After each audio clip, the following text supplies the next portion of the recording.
The title of the webinar today is actually a question: how to use EarMaster as a music educator.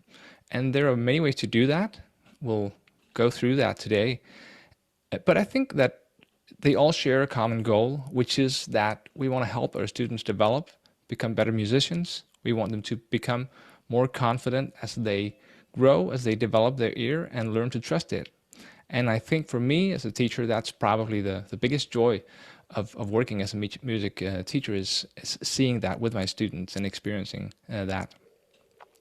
And then how can we use EarMaster to reach that? That's what we'll be talking about today. So please hang on for a few seconds while I get this screen sharing ready with the webinar. So I'll be giving you a short introduction to EarMaster. That is the application EarMaster, to EarMaster Cloud, which is the educational solution supporting EarMaster for educational use. And then I'll take you through the built-in courses. Just do a quick tour because it's important for you to know what you can select between for your students.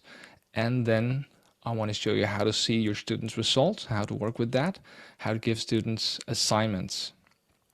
And lastly, the Q&A session, as I mentioned. So, very briefly put, the idea behind EarMaster is to give people an instrument that they can use for training their aural skills. If you play the guitar, every day you use that instrument to practice and to get better. But when you want to train your aural skills, sometimes you need such an instrument to practice with. And EarMaster is really intended to be that kind of instrument. And also for you as teacher to be your digital teaching assistant, saving you time and supporting the students because you can't be with them every day. So, and I want to show you, just to give you an idea about who the EarMaster Cloud users are. Here's a few of the organization logos and names, and the variety is quite great actually, because we have all kinds of educational institutions at all levels, including churches, choirs, bands, and orchestras, and all kinds of music educational institutions. EarMaster is also available in 15 different languages. The teacher users all have different perspectives, and we try to do our best to make a solution that doesn't have a lower level or an upper limit in terms of level. So one that is serious, one that is substantial, but also feels a bit like a game. We sometimes say that EarMaster is serious fun. And going to the app, or at least here a screenshot of the app, we can see the different training activities. We have different activities for training with intervals, with chords, with scales, with rhythm, and with melodies. And if you're not already using EarMaster or familiar with the app, you can download it to your computer, your phone, or your tablet or Chromebook, and just start trying out some of the free exercises. Or you can send me an email to try it out. I can give you a free trial for some weeks so you can see if it's something that you like to work with. That is just to go to our webpage and or just simply send me an email. So the next bullet point we come to is EarMaster Cloud, the educational solution. EarMaster Cloud is a virtual learning environment that students and teachers can use anytime and anywhere, even without an internet connection. When a school or a choir or a band joins EarMaster, they get their own EarMaster Cloud account. Through this, all data of the users are stored in the cloud, and this means that a user can change device as he or she pleases and have the app installed on multiple devices. The cloud also connects students and educators. The teacher can manage classes, create assignments, give them to her students and see their results. And the students can work with those assignments, and they can also work with all the built-in courses in the app. And just so that I don't forget, toward the end of the webinar, I just want to say now that we have coming up in our webinar series as the next topic a webinar on sight singing, focusing specifically on sight singing and how EarMaster can be used for that in various ways and with various teaching strategies. So it'll be on September 28th. I will send you a recording of this webinar tomorrow, also for the participants that might not have been able to join. And there'll be also an invitation for the next webinar there. So hope to see you again on September 28th. But let's go to the application. So just a second, we switch around here. So you should be able to see now the app, EarMaster, and its home screen, and an overview of the different courses. And actually, here towards the bottom is a little plus that you can click, so you can select between the different options you have here to make them visible or not visible. Our little tour, quick tour through the courses starts from the top with the beginner's course. This course helps beginners tune in their ear and become confident with singing or playing just notes that they hear, beating a pulse or clapping back a rhythm, and also gradually introducing an understanding of basic notation of music. So let's take a look at it here. It has a progression starting with pitch and pulse, moving over duration of the notes, tonality, adding some chords, and going through lastly.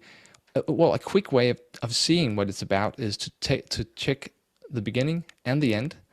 Let's start with the end and say, okay, there's a course mastery test here. And if we want to see, for example, what the goal is for this course in let's take triad identification, we can see that those are the 4 basic triads. Different ones that by the end of this course, the student should be able to hear and recognize and identify. And then let's try out an exercise. And I'll start from the very simple beginning with a pitch matching exercise. And this is something that is actually very, very simple, but for some can be quite challenging to the beginning, just using your voice and pitching correctly. So this is a safe way to practice it. Here is a very simple flow of the exercise. I get a tone, I sing it back. So to start with, I click New Question. No. I can click a new question. No. So far it's going well, and the questions are symbolized up here with these little bars that change color from the gray to the green or the red if I'm not doing so well, and an accumulating score is up here. And the check mark shows me that I'm hitting the note correctly, I'm singing it correctly, and the pitch curve shows it too. Let's take a new one. No. So unfortunately I hit it too high and I get an arrow, I get a red mark, my score drops significantly. So I can try again. No. And see if I do better. The score remains the one of my first attempt. So I can click New Question and add up. No. Try to improve my score.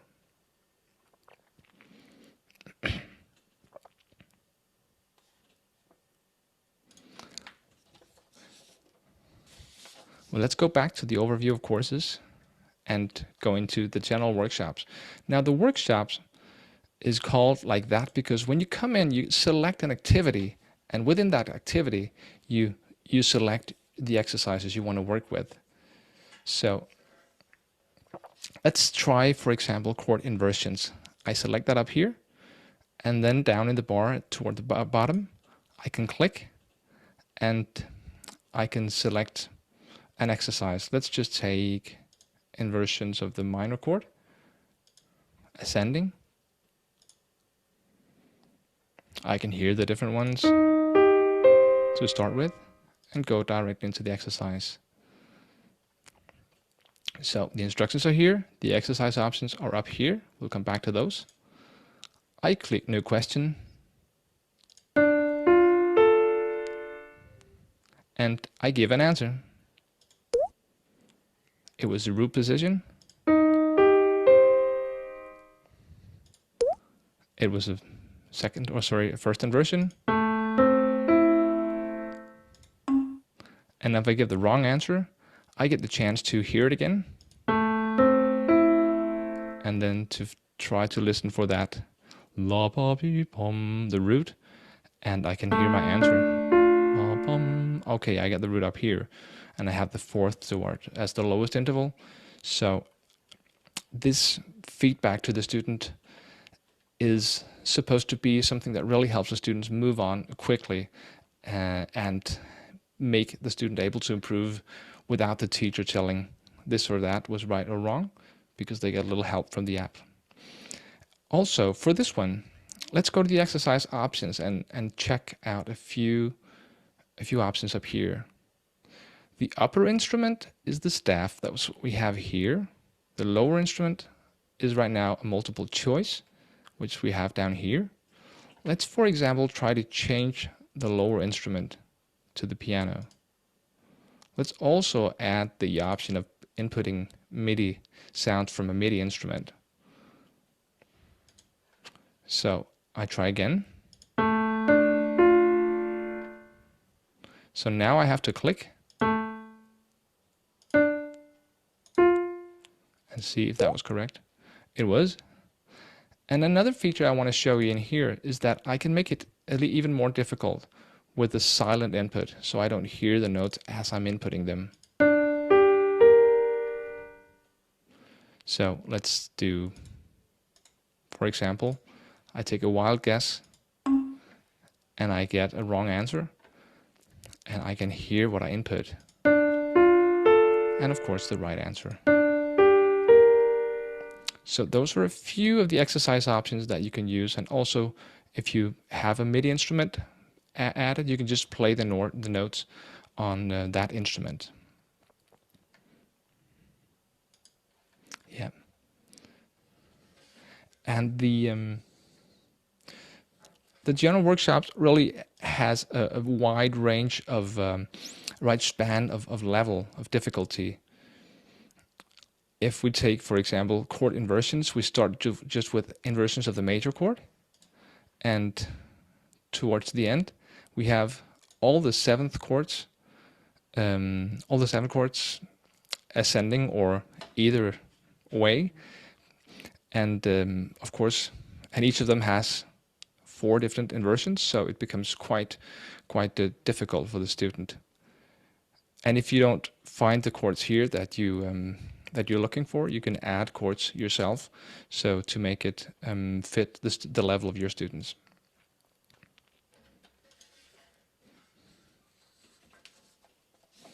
So the next one here I will go to is the RCM voice, well, the vocal trainer.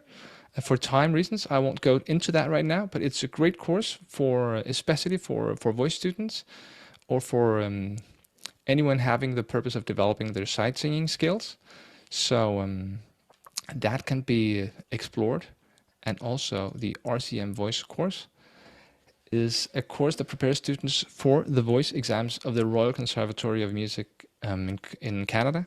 And it's from preparatory level to level 8, and in a school context that is fitting for secondary school and high school students.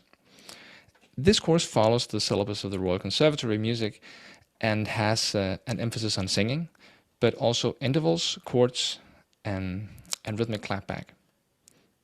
Let's take an example. Now this is sight reading, and we go into a rhythmic sight reading with 2 bars. First, we get a little introduction, but I'm going to go straight into the exercise. and it says here tap or clap. I'm tapping at on the space bar.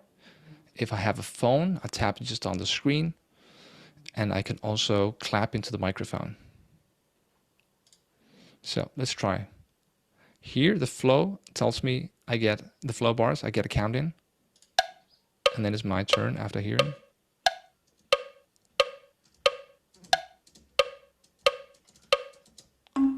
So I came too late with the first note, much too late, so late that it's read and considered wrong. This was okay, somewhat late here, and better toward the end. I still have the silent input enabled, so I can't hear my claps. Let's take that one off and try one more time with a new question.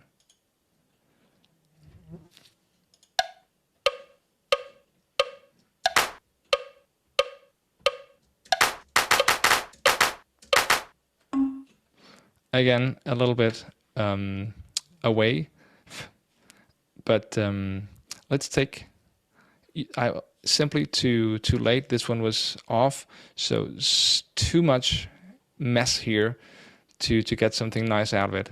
So I could try again, and but I couldn't improve my score with it. So I can click new question. But I want to show you with this exercise as well that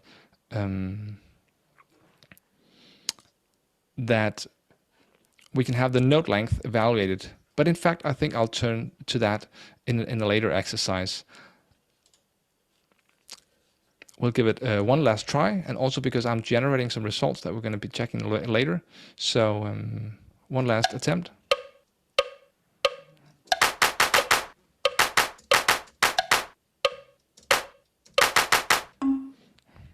Yeah, I got my score up to 62. Still not too good.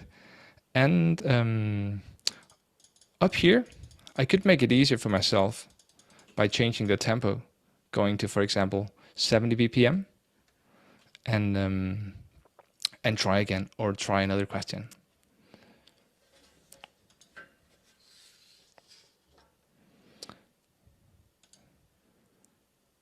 Moving on to the aural trainer for ABRSM, that is a recently added course in EarMaster. The ABRSM, or the Associated Board of Royal Schools of Music, is a UK-based exam board. This course is not affiliated with the ABRSM directly, but it is made to help students that are working toward their graded exams, so the training areas correspond to those in their syllabus. But the course can be used by anyone, especially those who don't have strong theoretical knowledge, because it focuses a lot on imitation of rhythm and melody, on general listening skills, and rhythmic sight reading as well. Let's go into the course. It has a progression from grade 1 to grade 5, and a lot of echoing exercises, imitation. Let's take this one. This has kind of a strange title, Melody Clapback. But that's because you hear a melody, but you only repeat the rhythm. So it's training your musical memory, your working memory. And it's not just the attack of the notes, but also you have to sustain the note. You have to keep your finger pressed during the duration of the note. So this is a really nice transition between a simple clapback and then with rhythm only, and then sing back with rhythm and melody. Let's see how it goes here. I get 2 counting bars. That's the first one. I follow along. I listen.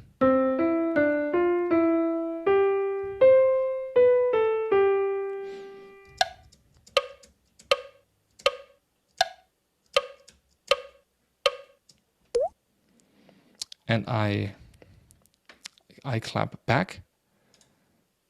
And again, I could disable the silent input if I want to hear my claps, also to make you able to hear them. And again, an issue here is simply that it's a little bit late. I have to mention though that Zoom causes a little bit of distortion to the rhythm in terms of so it's really tricky for me to do really precise. So here there's a general delay of some milliseconds. If I was not on Zoom, I I could use it a little bit more to say exactly, I could just say, look at it and say, well, I'm generally late on every rhythm except for that one. So let's just take one more to generate a little bit of results here. And we get 1, 2, 3, 4.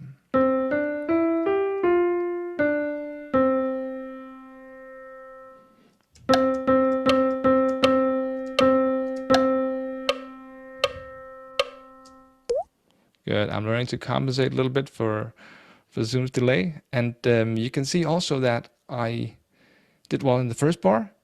Also in the next bar, I got it right on time, but I simply sustained it too long. It stopped here, but I kept my finger pressed. All right. Let's move back and take a look at the next course, which is the jazz workshops. So they contain exercises with swing rhythm, jazz harmony, and jazz songs.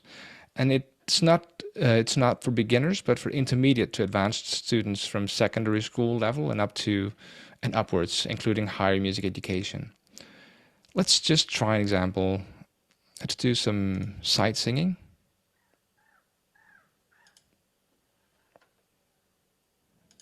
I'll select this one and I can click down here to do, for example, Beale Street Blues. There.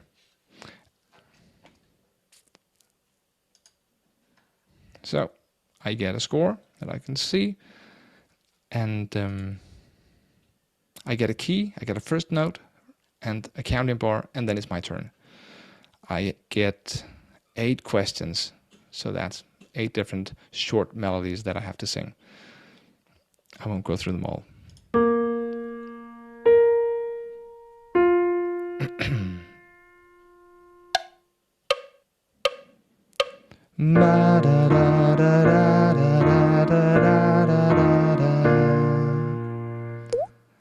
And we can see that here I start, the pitch curve shows pretty accurately what I'm singing. So I'm starting a little bit low, going down a little bit late, which is actually why this one says I'm a bit too high, and a bit low here. Also, maybe due to me being a little bit late, because here I go up also on the F a little bit too late, and better in the second bar. So I should work with the timing.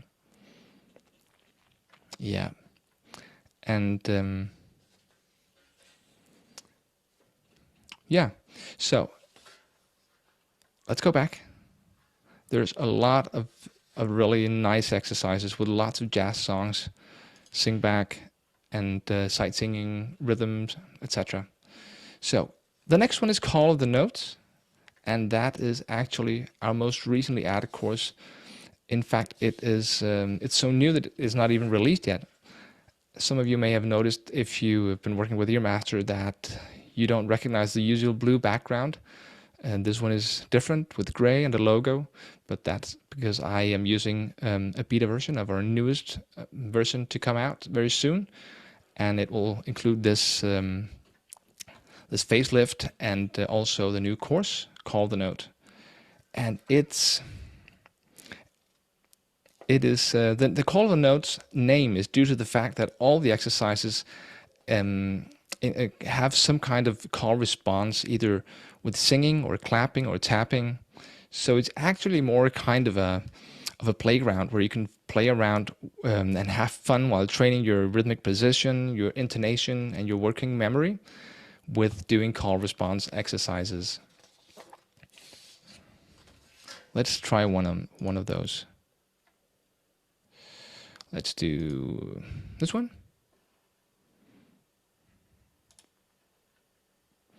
Just one bar clap back, and I get 2 bars of count in. And because it is this call response thing, then it's the sing back and the clap back exercises. You can choose continuous call response, so you just stay in the pulse and get question after question. And this is pre-chosen here which is something you can do as a teacher. Because these options here is for every user using them, but since this one is locked, that's because the course has been locked by the ones who made it. And you can do that as a teacher when you're making exercises or adjusting exercises. Let's try and see how it works. I'll take a few of them.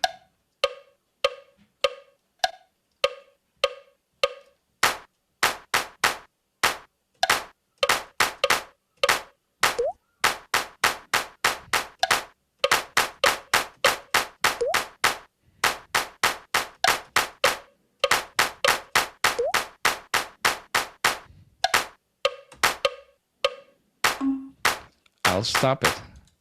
So, pretty well the first 3 I was running on 90 something %, and then the last one here is red because it was mostly wrong, and it drew my score down to 78%. So yeah, so it's a lot of fun working with that, and it's also a good way of and a fun way of training your musical memory.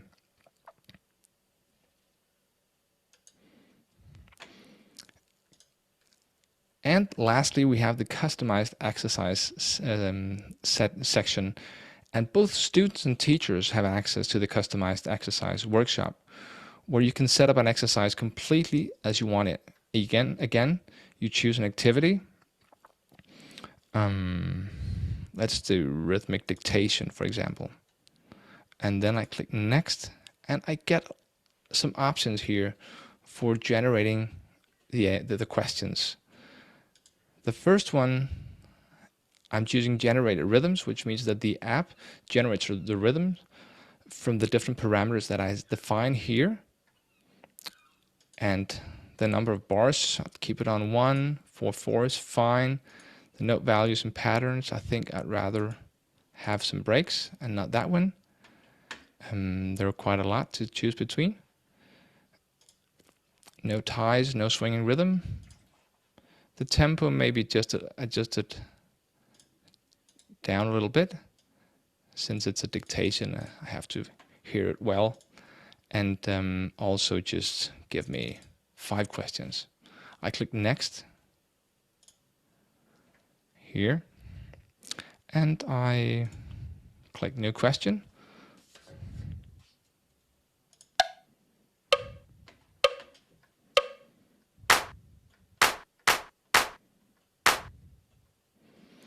So I select the note value down here, and I input it just by clicking.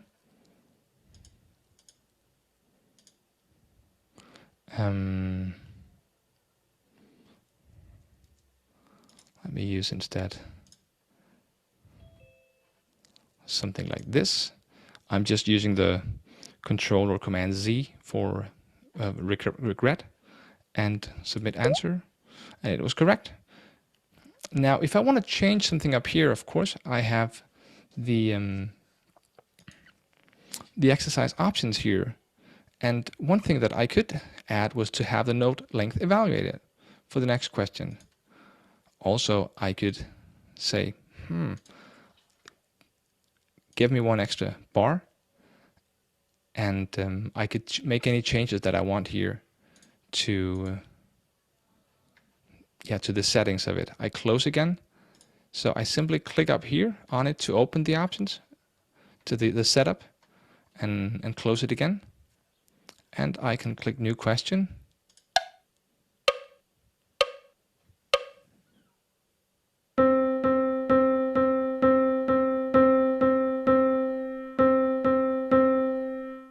There, and I could start with this one, and it simply puts together from the parameters that I've defined a rhythm. So if I click next, a new question, I just get a generated rhythm with the same note values, and but in a different rhythm. So you can do millions. Let me just click submit answer here to move on, and see that I get very clearly shown what I did, what I did right, and what I did wrong. Of course, the ones that I didn't input. So I'm going to go back and see here. We've been looking at the courses and the normal user interface, and actually all the exercises we've done right now have been done with the student user profile. So now let's imagine now that this is the student in one of your classes, and you want to see how the student has been doing, how much the student has been working, and how well the student has been doing. So I'm going to click up here to log off. I'm not Alice anymore. I log off, and we can see that there's a lot of things I can't access now. But when I log in, and this is if you start using EarMaster, you and your students get a user profile. What you do is you open the app, you click here, you input your school ID. Mine is called, just has the ID of EarSchool. And I input my own username and my password. And suddenly I'm logged in again. The normal view is the same as before. But I have an extra option here which appears if you open the app on a computer, not on a phone. And that is to use the 4 different teaching tools. So the student result, let's try to go into that one first. It's just downloading the latest results. And here's my class. It's a class called Webinar, August 31. I could choose some other classes up here. And here is the student that I just was a few minutes ago. If I click on that student, I can see the different results. Now, the reason why they're red out here is because every lesson that I did some exercises, but every lesson I left it without completing it. So it says I've been working on all these lessons, but I haven't completed any of them. But for example, inversions of the minor chord, I have been working on that. Well, the time was 14 minutes past 4. I used 2 minutes and 41 seconds, and I completed only 3 out of 5 questions, and I got a score of 60%. Here, the melody clapback in the aural trainer for ABRSM was better. I was going with 91%, so that would have been good. A good score probably if I had finished it all. So yeah.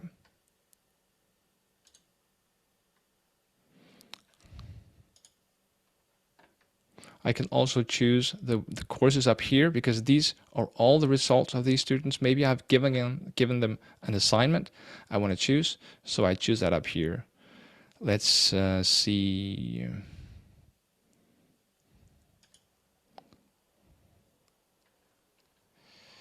The aural trainer for ABRSM, and this the student has been using that for 2 minutes with 1 attempt and a score of 91.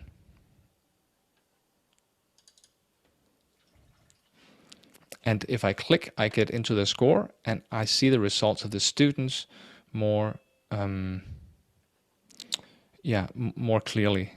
And I was training in here with the echoes in lesson 13, and here's what I was doing. 91% for this course with the rhythmic clapback exercise. So there's a lot of data here that you can use to help your students. And I think one important thing that I find as a teacher is that I use the data to support the students, so they get the feeling that I'm doing it to support them, not to survey them or to control them. So because I can see clearly if a student has done nothing since the last week that I saw her, so I can face her and I can say that the expectations are that you do it and you do it on time, and how are you going to make sure that you do that next time, for example, or is everything okay, or whatever you want to ask your students to make them feel supported, but also make them feel that they have to meet the expectations that you have. So that was the student results. And let's also say that some of the exercises we've been looking at, let's say we like them, but we wanted to put them together in as an assignment for the students, so they don't have to find them here and there, but just simply give it to them as an assignment. Let's quickly look on how to do that. It's done in the workbook editor. And I hope you can still see my screen. I'm in the workbook editor. And if I want to find those exercises, I click Tools and I import lessons. I import lessons, for example, from the beginner's course. And I find the one that we were working on called Lesson 2.2, Pitch Matching. I click OK, and I have it here. Let's import another one. Tools, import lessons from workbook, and go to the general workshops and do, let's do the chord inversion. I think we were inversions of the minor chord, In fact, I can import as many as I want here, so I can import the whole course basically. But let's just take one single here.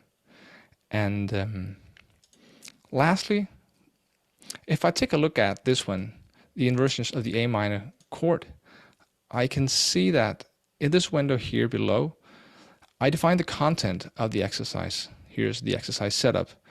Which chords am I working with? Maybe I want to mix it with the major and the minor chord. And it changes up here the title, inversions of the major and the minor chord. And maybe I want to play it both ascending and descending. So I have an exercise here, it's ready. There's a lot of other things that I can define. I can add a text here that the students will see. I can change the number of questions. Maybe I would just want to do 5 questions and then do 10 questions and 5 supplementary questions, which they only get if they don't meet the expectations. And that is if they don't pass this threshold of the 90%. And maybe that's too difficult, so I make it 85%. And yeah. Also, you can see that some of the options here look like what we've been looking at in when we set up an exercise in the customized workshop. So, for example, that in the question flow, how many questions, and also silent input or not. Usually I leave most of it up to the user, but maybe I want to make sure that they get silent input, so it's more difficult for them. Then I do that and I can save it. And if I want to make my own exercise from scratch, I click lesson up here, new lesson, and I start just by selecting the activity. Maybe I want to make a rhythmic dictation. So I do that, and I, again, select the different rhythms, the number of bars, just like we did before, but now I save it as an assignment for my students. So I save it on my computer, like that, and I'm done with it. So now when I want to use it, I just click the assignment manager. I find the class that I want to give it to. Let's just do this class with Alice, where she is. I could also give it to her as a single student, as a personal assignment. I'm going to give it to everyone in the class. So I upload the workbook to all the files that I have in the cloud. It's here, selected already, and click OK. And it's synchronized with the cloud. And when I go back to the normal view, I see what the students also see, that there's a class here. I've called it webinar, August 31. There's an assignment, and there's the flag shows that there's a new assignment for me. And it contains the 3 different exercises that we were working with before. For example, the inversions of the major and the minor chords. And I can hear them before entering. So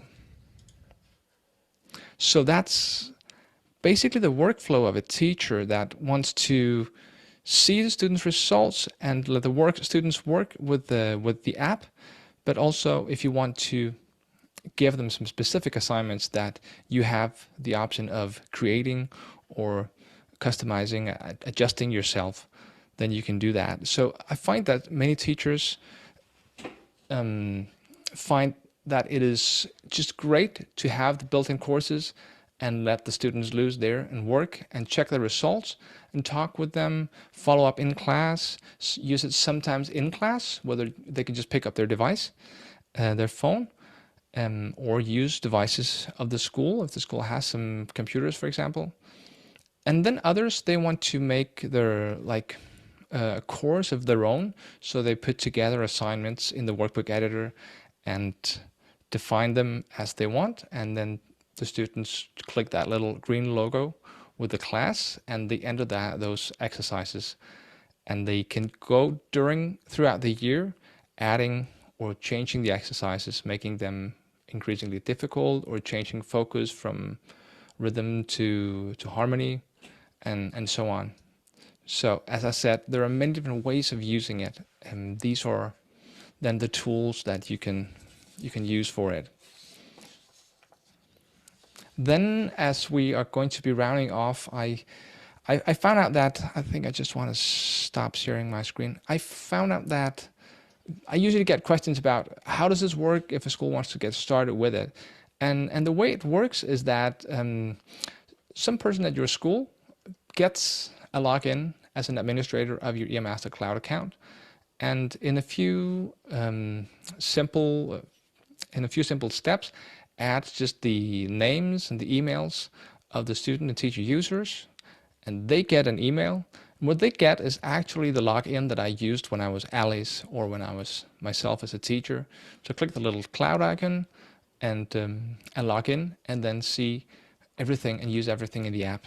And if there's an exercise assigned for them, they can see it as well. And lastly, as I said, the next webinar is September 28th with a focus on sight singing. So I hope to see some of you again. And I just also want to say thank you for joining and for sharing this with us today and taking time to participate in this webinar. It's been a pleasure. I'm going to take a look in the chat. I think there's a few things that I have missed or that I haven't seen yet.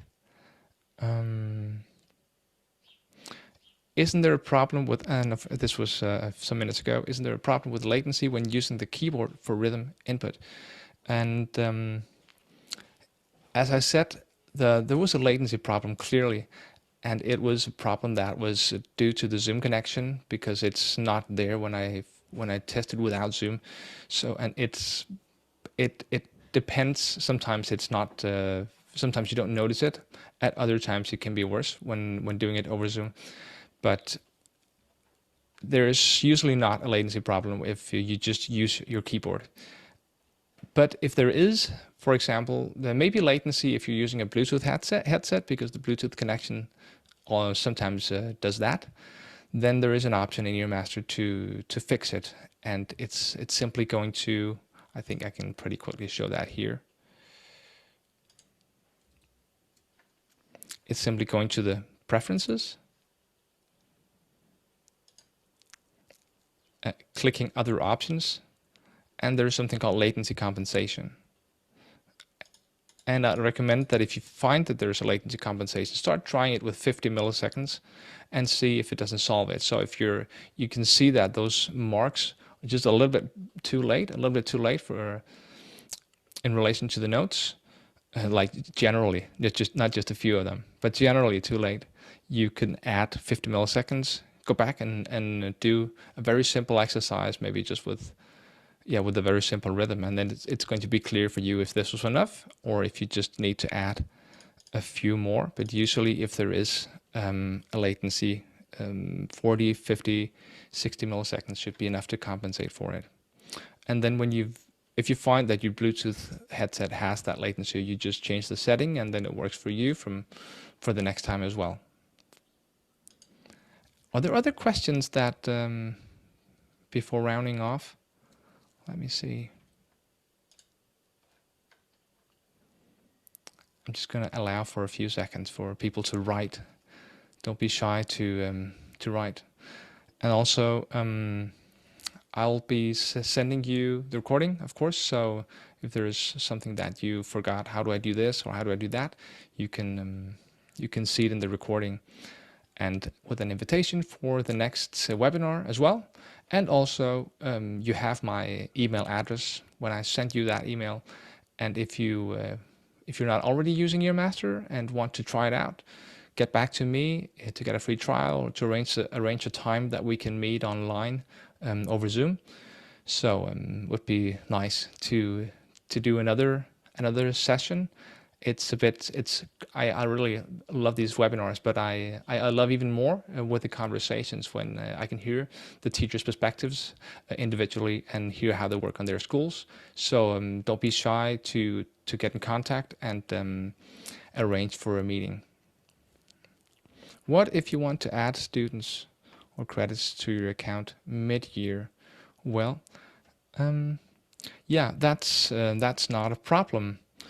The way it works is that a school that wants to use EarMaster can either buy credits or get a yearly subscription. And we see more and more schools choosing the yearly subscription, which is also a recently new thing. And we've introduced it to give some more regularity for everyone, so everyone knows that it's from this date and 1 year on. And it's also at a lower price level than the credits. So, but it's not yet on our website. So again, you just send me an email and say, I have this many students, how much is the price? And I'll answer as quickly as I can. So that's the annual subscription.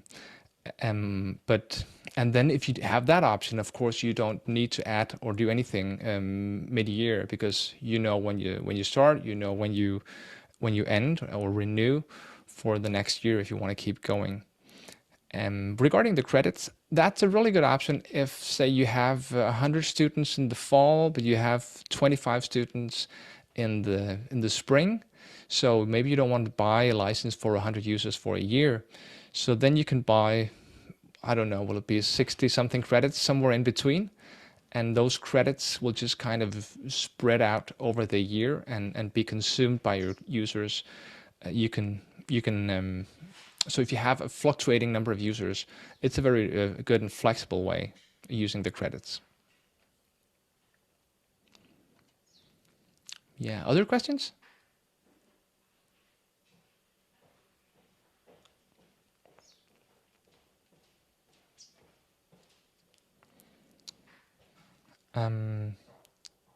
Yeah, how can I try it?